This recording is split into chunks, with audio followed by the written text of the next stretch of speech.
প্রিয় দর্শক, আশা করি সবাই ভালো আছেন। বিশ্ব পরিচিতির আজকের পর্বে চলুন জেনে আসি ইতিহাস এবং ঐতিহ্যে সমৃদ্ধ ইউরোপের অন্যতম দেশ স্পেনের কিছু অজানা তথ্য। স্পেন ইউরোপ মহাদেশের দক্ষিণ পশ্চিম কোণে অবস্থিত একটি রাষ্ট্র।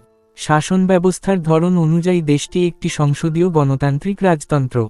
এটি ইবেরীয় উপদ্বীপের প্রায় 85% অঞ্চল জুড়ে অবস্থিত। উপদ্বীপটির অবশিষ্ট অংশে স্পেনের ক্ষুদ্রতর প্রতিবেশী রাষ্ট্র পর্তুগাল এবং ব্রিটিশ প্রশাসনিক অঞ্চল জিব্রাল্টার অবস্থিত। স্পেনের আয়তন 5,05,990 বর্গ কিলোমিটার। আয়তনের বিচারে রাশিয়া, ইউক্রেন ও ফ্রান্সের পরে স্পেন ইউরোপের চতুর্থ বৃহত্তম এবং দক্ষিণ ইউরোপের বৃহত্তম দেশ। মাদ্রিদ স্পেনের বৃহত্তম নগর ও রাজধানী। এছাড়া বার্সেলোনা, ভালেন্সিয়া, সেভিয়া, বিলবাও এবং মালাগা স্পেনের অন্যতম গুরুত্বপূর্ণ শহর। স্পেনের উত্তর সীমানাতে আটলান্টিক মহাসাগরের একটি বাহু বিস্কা উপসাগর অবস্থিত। উত্তর পূর্ব সীমানায় পিরিনীয় পর্বতমালা স্পেনের সাথে ফ্রান্স এবং অতিক্ষুদ্র রাষ্ট্র অ্যান্ডোরার একটি প্রাকৃতিক সীমানা গঠন করেছে। পূর্ব দিকে ভূমধ্যসাগর, দক্ষিণে ভূমধ্যসাগর ও আটলান্টিক মহাসাগর এবং পশ্চিমে পর্তুগাল ও আটলান্টিক মহাসাগর স্পেনের অবশিষ্ট সীমানা নির্ধারণ করেছে। স্পেনের সর্বদক্ষিণ বিন্দুটি মরক্কোর দিকে মুখ করে অবস্থিত এবং দেশ দুইটি সরু জিব্রাল্টার প্রণালী দ্বারা একে অপরের থেকে বিচ্ছিন্ন। স্পেন তাই ইউরোপের সাথে আফ্রিকার সঙ্গমস্থলে অবস্থিত। এছাড়া আটলান্টিক মহাসাগরের লাস কানারিয়াস দ্বীপপুঞ্জ এবং ভূমধ্যসাগরের বালেয়ারীয় দ্বীপপুঞ্জগুলিও স্পেনের শাসনাধীন। এছাড়া মরক্কোতে সেউতা এবং মেলিয়া নামের দুইটি ছিটমহলে স্পেন পরিচালনা করে। উত্তর আফ্রিকার উপকূলের কাছে অবস্থিত পেনিয়ন দে বেলেস দে লা গোমেরা নামক দ্বীপ, আলহুসেমাস ও চাফারিনাস দ্বীপপুঞ্জগুলিও স্পেনের অধিকারে পড়েছে। ব্রিটিশদের অধীনে অবস্থিত জিব্রাল্টার স্পেনের মূল ভূখণ্ডের একেবারে দক্ষিণ প্রান্তসীমায় অবস্থিত। স্পেনের প্রাণকেন্দ্রে সমুদ্র সমতল থেকে অর্ধমাইল উচ্চতায় অবস্থিত মেসেতা নামক একটি প্রশস্ত কেন্দ্রীয় মালভূমি দেশটির অধিকাংশ আয়তন জুড়ে অবস্থিত। এই অঞ্চলের অধিকাংশ ভূমিতে গবাদি পশুপালন ও শস্য উৎপাদনের ঐতিহ্য রয়েছে। মিগেল দে সেরভান্তেসের দোন কিহোতে গ্রন্থে বর্ণিত সুউচ্চ বায়ুর কলগুলি এখনও এই গ্রামীণ অঞ্চলের বহু স্থানে ছড়িয়ে ছিটিয়ে রয়েছে। মেসেতা মালভূমির ভেতরে এবং এর চারপাশ ঘিরে অনেক পাহাড় পর্বত রয়েছে, যাদেরকে স্থানীয় ভাষায় সিয়েরা নামে ডাকা হয়। সুইজারল্যান্ড ও অস্ট্রিয়ার পরে স্পেন ইউরোপের সর্বাধিক পর্বতসংকুল দেশ। মেসেতা মালভূমিটির কেন্দ্রে মাদ্রিদ নগরী অবস্থিত। মাদ্রিদ ইউরোপ মহাদেশে সমুদ্র সমতল থেকে সর্বাধিক উচ্চতায় অবস্থিত রাজধানী নগর।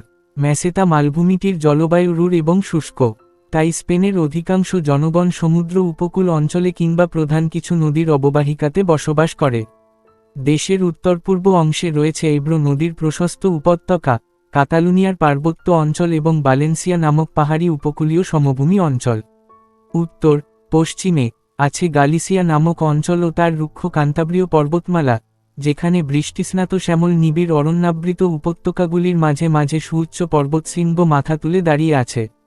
এই উপত্যকা থেকেই উত্থিত হয়েছে হিমাবৃত সিয়েরা নেভাদা পর্বতমালা। স্পেনের দক্ষিণ প্রান্তটি মরুময়। আলমেইরা নামের এই মরুভূমিটি আফ্রিকার সাহারা মরুভূমিরই একটি প্রসারিত অংশ রূপে গণ্য করা হয়। স্পেনের দক্ষিণ পূর্বের ভূমধ্যসাগরীয় উপকূল অঞ্চলটিতে পামবৃক্ষের সারি, সুগন্ধি রোজমেরির ঝাড় ও অন্যান্য ক্রান্তীয় উদ্ভিদের দেখা মেলে। মৃদু জলবায়ুর সুবাদে বালেয়ারীয় দ্বীপপুঞ্জ ও এই অঞ্চলটিতে প্রতি বছর লক্ষ লক্ষ পর্যটক ও অবসরপ্রাপ্ত মানুষ বেড়াতে আসে। স্পেনের প্রস্তরনির্মিত দুর্গপ্রাসাদ, হিমাবৃত পর্বতমালা, বিশালাকা সৌধ এবং আধুনিক ও পরিশীলিত নগরগুলির গল্প মানুষের মুখে মুখে। দেশটি তাই পর্যটকদের কাছে অন্যতম আকর্ষণীয় গন্তব্যস্থল। স্পেন ভৌগোলিক ও সাংস্কৃতিক বৈচিত্র্যে পরিপূর্ণ একটি দেশ। স্পেনের গ্রামাঞ্চল আকর্ষণীয় সব দুর্গবেষ্টিত প্রাসাদ, প্রাচীন জল সংগ্রহের নালা এবং প্রাচীন ধ্বংসাবশেষে পরিপূর্ণ, কিন্তু নগরগুলি সন্দেহাতীতভাবে আধুনিক। আন্দালুসিয়া অঞ্চলের রাজধানী সেভিয়া তার সঙ্গীতের সংস্কৃতি এবং ঐতিহ্যবাহী জীবনযাপনের জন্য বিখ্যাত। কাতালুনিয়ার রাজধানী বার্সেলোনা তার ধর্মনিরপেক্ষ স্থাপত্য এবং নৌপরিবহন শিল্পের জন্য সুবিদিত। আর জাতীয় রাজধানী মাদ্রিদের আঁকাবাঁকা সরুপথ, জাদুঘর, গ্রন্থাগার এবং দিন-রাত 24 ঘণ্টা ধরে সক্রিয় জীবনধারার কথাও সবার জানা। মাদ্রিদ স্পেনের বৃহত্তম শহর এবং বহু শতাব্দী ধরে দেশটির আর্থিক ও সাংস্কৃতিক কেন্দ্র। স্পেন, পর্তুগাল ব্যতীত ইউরোপের অন্য সমস্ত দেশ থেকে পিরিনীয় পর্বতমালার মাধ্যমে বিচ্ছিন্ন, ফলে দেশটির ইতিহাসও ওইসব দেশের তুলনায় অনেক ভিন্ন। প্রাচীনকালে ফিনিসীয়, কার্থেজীয় ও সবশেষে রোমানরা অঞ্চলটি দখল করেছিল। পঞ্চম শতকে উত্তর ইউরোপ থেকে আগত ভিজিগত জাতির লোকেরা দেশটিকে শাসন করা শুরু করে।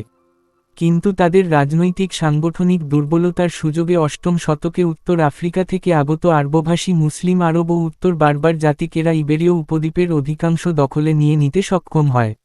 মধ্যযুগের প্রায় পুরোটা জুড়েই মুসলিমরা স্পেনের মূল শাসক ছিল। তাদের রাজ্যের নাম ছিল আল আন্দালুস। নবম ও দশম দশকে শিক্ষা, গণিত, ভূগোল, স্থাপত্য, জ্যোতির্বিজ্ঞান ও কাব্যচর্চায় কর্দোবা ছিল গোটা ইউরোপের শীর্ষস্থানীয় শহর। 15তম শতকের দ্বিতীয়ার্ধে এসে উত্তর স্পেনের খ্রিস্টান রাজ্যগুলি একত্র হয়ে মুসলিম আরব আফ্রিকানদের কাছ থেকে ইবেরীয় উপদ্বীপ ফেরত নেবার জন্য যুদ্ধ করে এবং 1492 সালে স্পেন থেকে শেষ মুসলিম আফ্রিকান গোত্রীয় শাসনকর্তাকে বিতাড়িত করা হয়। খ্রিস্টানরা স্পেন থেকে সেখানে বসবাসরত মুসলমানদের নারকীয়ভাবে হত্যা ও বিতাড়িত করে এবং মুসলিম সভ্যতার স্থাপত্য নিদর্শনাবলীগুলো দখল করে নেয়। মুসলিমদের এই ভূখণ্ডটি ধীরে ধীরে খ্রিস্টান রাজ্যে পরিণত হয়। শেষ হয়ে যায় 800 বছরের আল আন্দালুস নামক ইসলামী রাষ্ট্রের। খ্রিস্টান পুনরুদ্ধার প্রক্রিয়ার এই সমাপনীমূলক বছরটিতেই অর্থাৎ 1492 সালে অভিযাত্রী নাবিক ক্রিস্টোফার কলম্বাসের নেতৃত্বে স্পেনের রাজার রণতরী সমূহ আমেরিকা মহাদেশে পদার্পণ করে। এরপরে প্রায় 300 বছর ধরে স্পেনীয় অভিযাত্রী এবং যোদ্ধারা বিশ্বের আনাচে কানাচে ভ্রমণ করে এবং স্পেনীয় রাজার জন্য বিশাল আয়তনের ভূখণ্ড অধিকার করে। আমেরিকা মহাদেশ থেকে লুটকৃত ধনসম্পদের জন্য স্পেন ইউরোপের সবচেয়ে ক্ষমতাধর শক্তিতে পরিণত হয়। স্পেনীয় সৈনিক এবং ধর্মযাজকেরা বর্তমান মার্কিন যুক্তরাষ্ট্রের অংশবিশেষ ও মেক্সিকো থেকে শুরু করে দক্ষিণে চিলি পর্যন্ত স্পেনের উপনিবেশ স্থাপন করে এবং সেখানে স্পেনীয় ভাষা ও সংস্কৃতি ছড়িয়ে দেয়। ইউরোপে স্পেনের মূল ভূখণ্ডে সে সময় পর্যায়ক্রমে কাস্টিলীয়, আরাগনীয়, হাবসবুর্গীয় এবং বুর্বো বংশের বিভিন্ন রাজা দেশটির শাসনের দায়িত্ব পালন করেন। বহু প্রজন্ম ধরে স্পেন ছিল গোটা বিশ্বের সবচেয়ে ধনী দেশ। এর সাম্রাজ্য বিশ্বের সমস্ত জায়গায় ছড়িয়েছিল। 17তম শতকেই স্পেনের অর্থনীতিতে স্থবিরতা দেখা দেয়। 18তম ও 19তম শতকে ইউরোপ মহাদেশ এবং সারা বিশ্বজুড়ে স্পেনের ক্ষমতা অবিরত হ্রাস পেতে থাকে এবং বিশ্বের ঘটনাবলিতে এর ভূমিকা তেমন ছিল না বললেই চলে। বিংশ শতাব্দীতে এসে 1936 সাল থেকে 1939 সাল পর্যন্ত মতাদর্শের সংঘাতের উপর ভিত্তি করে সংঘটিত স্পেনের গৃহযুদ্ধ দেশটিকে আবার আন্তর্জাতিক অঙ্গনের কেন্দ্রে ফেরত নিয়ে আসে।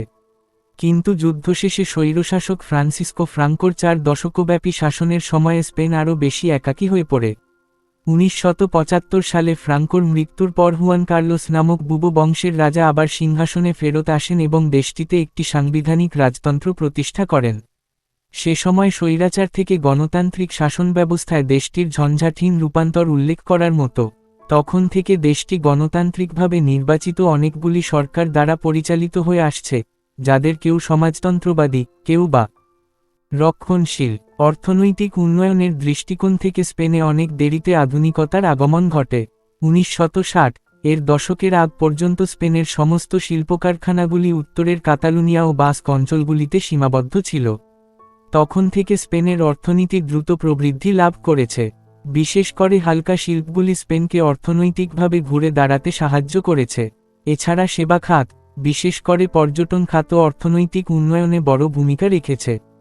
প্রতি বছর লক্ষ লক্ষ পর্যটক স্পেনে বেড়াতে আসেন এবং এখানকার রৌদ্রোজ্জ্বল জলবায়ু, সমুদ্র সৈকত এবং ঐতিহাসিক শহরগুলিতে ভ্রমণ করেন। স্পেনের আছে গভীর সাংস্কৃতিক ও শিল্পকলাগত ঐতিহ্য। চিত্রকর্ম ও সাহিত্যে ঐতিহাসিকভাবে স্পেনের মূল সাংস্কৃতিক অবদান পরিলক্ষিত হয়। সাম্প্রতিককালে চিত্রকর্ম ও সাহিত্যে নিজের উপস্থিতি বজায় রেখে স্পেন চলচ্চিত্র নির্মাণ, স্থাপত্য এবং সঙ্গীতে অনেক বড় মাপের শিল্পী ও শিল্পকলা বিশ্বকে উপহার দিয়েছে। কোররিদা বা ষাঁড়ের লড়াই এবং ফিয়েস্তা উৎসব স্পেনের সংস্কৃতির অন্যতম 2 অনুষঙ্গ। বহু বিচিত্র সংস্কৃতির মিলনে স্পেনের সংস্কৃতি গঠিত হয়েছে। কাস্টিলীয়, কাতালুনীয়, লুসিতানীয়, গালিথীয়, বাস্ক, রোমান, বিশেষ করে আরব মুসলিম, ইহুদি এবং জিপসি সহ আরও অনেক জাতি ও উপজাতিরা তাদের রন্ধনশৈলী ও রীতিনীতির জন্য বিখ্যাত এবং তারা বিশ্বের শিল্পকলার ঐতিহ্যে প্রচুর অবদান রেখেছে। রোমান শাসনের সময় রোমানদের ভাষা, সড়ক ব্যবস্থা ও সৌধগুলি স্পেনে গভীর প্রভাব ফেলে এবং অনেক রোমান সম্রাটও স্পেনীয় বংশোদ্ভূত ছিলেন, যাদের মধ্যে ট্রাজান, হাদ্রিয়ান এবং মার্কুস আউরেলিউসের নাম উল্লেখযোগ্য। উত্তর আফ্রিকা থেকে আগত মুসলমান বার্বার জাতির লোকেরা প্রায় 800 বছর ধরে স্পেন শাসন করে এবং সূক্ষ্ম স্থাপত্য, গীতিকবিতা এবং জ্ঞানবিজ্ঞানে তারা ব্যাপক অবদান রেখে যায়, যা তৎকালীন অন্ধকার অসভ্য বর্বর ইউরোপীয়দের মধ্যে জ্ঞানের বিস্তার করেছে। ইসলামী শাসন আমলে স্পেন জ্ঞান বিজ্ঞানের কেন্দ্র ছিল যা পুরো বিশ্বকে নেতৃত্ব দিয়েছে। এছাড়া জিপসি জাতির লোকেরা কান্তে হন্দ নামের এক ধরনের ফ্লামেঙ্কো ঘরানার গা ছমছম করা সঙ্গীতের উদ্ভাবন করে, এমনকি রোমান সাম্রাজ্যের পতনের পর স্পেনকে আক্রমণকারী ভ্যান্ডাল, হুন এবং ভিজিগত জাতির লোকদেরকেও স্পেনের সাহিত্যে ও সৌধে স্মরণ করা হয়। স্পেনের প্রদেশগুলি আজও নিজেদের স্বাতন্ত্র্য বজায় রেখেছে। বাস্ক প্রদেশ ও কাতালুনিয়ার লোকেরা নিজেদেরকে স্পেনীয়র পরিবর্তে বাস্কগোত্রীয় ও কাতালুনীয় ভাবতেই বেশি পছন্দ করে। মাদ্রিদ দেশের রাজধানী হলেও অর্থনীতি, ব্যবসা বাণিজ্য, শিল্পকলা ও ক্রীড়াক্ষেত্রে কাতালুনিয়ার রাজধানী বার্সেলোনা এর শক্ত প্রতিদ্বন্দ্বী। স্পেনে স্পেনীয় ভাষা ছাড়াও প্রদেশভেদে আরও 4টি ভাষাকে সহসরকারি ভাষার মর্যাদা দেওয়া হয়েছে, এগুলি হল কাতালান, গালিসীয়, বাস্ক এবং অক্সিত ভাষাসমূহ। প্রিয় দর্শক, ভিডিওটি ভালো লাগলে লাইক, কমেন্ট, শেয়ার এবং সাবস্ক্রাইব করে পাশেই থাকবেন আশা করি।